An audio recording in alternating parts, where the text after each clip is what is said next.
Hello everyone, welcome to Unit 3, Lesson 6-2. So this is a continuation of Lesson 6.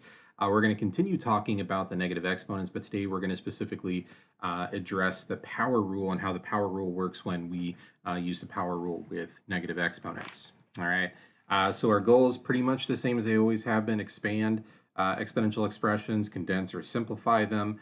And we're going to be doing those first two with the use of the power rule and negative exponents to help us simplify.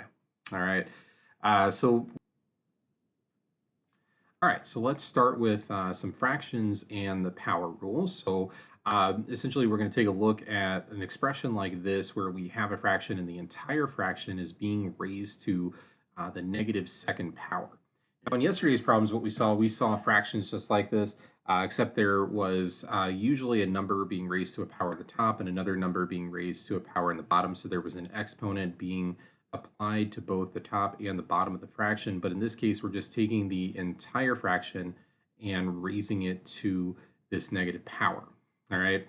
And as it turns out, we can use a lot of the same properties that we talked about yesterday. So remember, when something is being raised to the negative power, we can do a flip and then change it into a positive exponent. So for something like this, I can actually write this with a flip. So I can flip the 2 over 3 and write it as 3 over 2. And then this thing would be raised to the positive second power. Okay, so all I did a flip. And if I'm writing this out, I did a flip. And then I changed to positive exponent, right? So change to positive.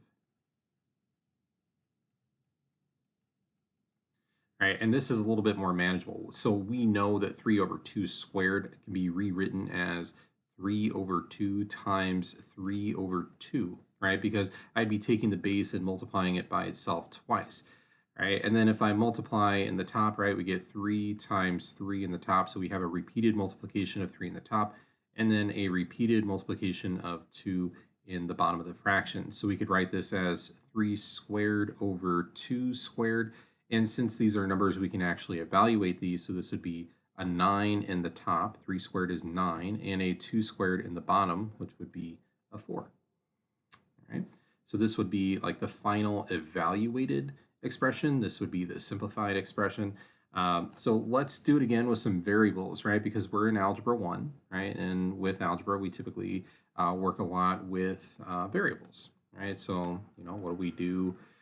What do we do if we have x's and y's? Well, actually nothing different, right? We're still going to do that flip and change to positive. So I'm going to flip this fraction. So instead of x over y, I'm going to write y over x. And then I'm going to change that exponent to a positive 2. And then I can do the same exact thing that I did up here. It's just instead of a 3 and a 2, I have a y and an x. So I'm going to write this as y over x times y over x, which is the same thing as y times y over x times x, which is the same thing as y squared over x squared. Okay. We cannot evaluate this one because we don't know what y and x are. So it's just the difference between the numbers and the variables is at the end, where with the numbers, we could potentially evaluate the numbers, where, if we're dealing with variables, we can't really evaluate these because we don't know what x and y are. That's why they call them variables.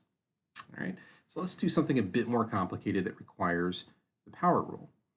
All right, so we're looking at these fractions. So I'm going to use the same principle that we used in this last one. So we're kind of adding, little pieces at a time here. All right, so we're going to do the flip just like we did here. Right, so I have this fraction, and I'm not going to worry about any of the exponents right now. I'm just going to do my flip because I want to get rid of this negative exponent. All right, so I'm going to write this as 2 over x to the 7th. And then I can keep that in its parentheses and change this to a positive 2, right? So I flipped and changed to a positive exponent. And then, right, using the same principle here, since this is squared, I can write this as 2 over x to the 7th power times 2 over x to the 7th power. So in the top, if I do 2 times 2, I could write that as 2 squared or 4, right? So I can put a 4 on the top. And then if I do x to the 7th times x to the 7th, well, that is a product rule, right? Because I'm multiplying two things with the same base. So I need to add my exponents here. So this would actually become x to the 14th power.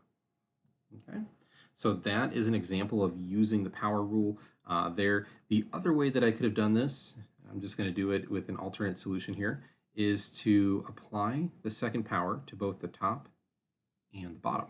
Right, so 2 squared would give me 4.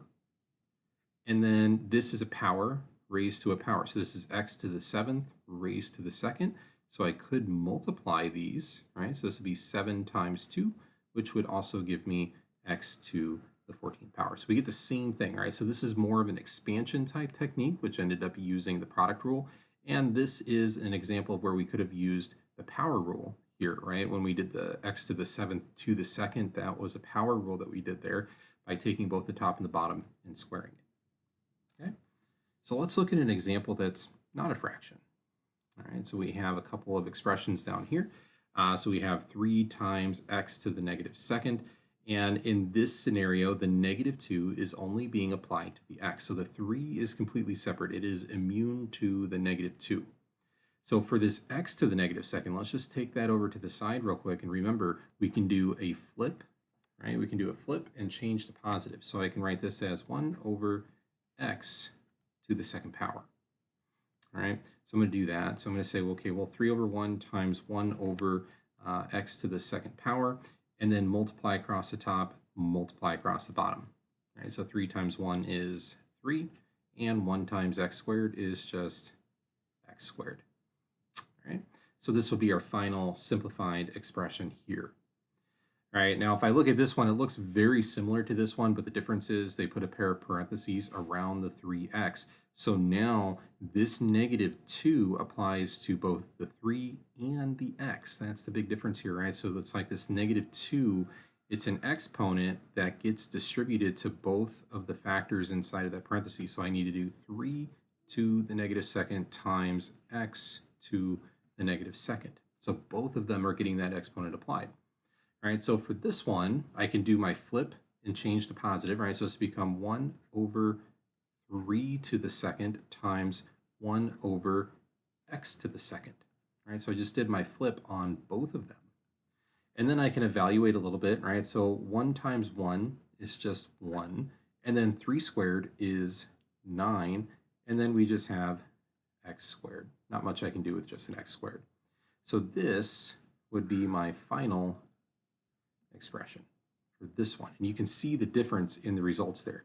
That's the difference that a pair of parentheses can make sometimes on an algebraic expression. All right, so nothing too hard. That was actually pretty easy.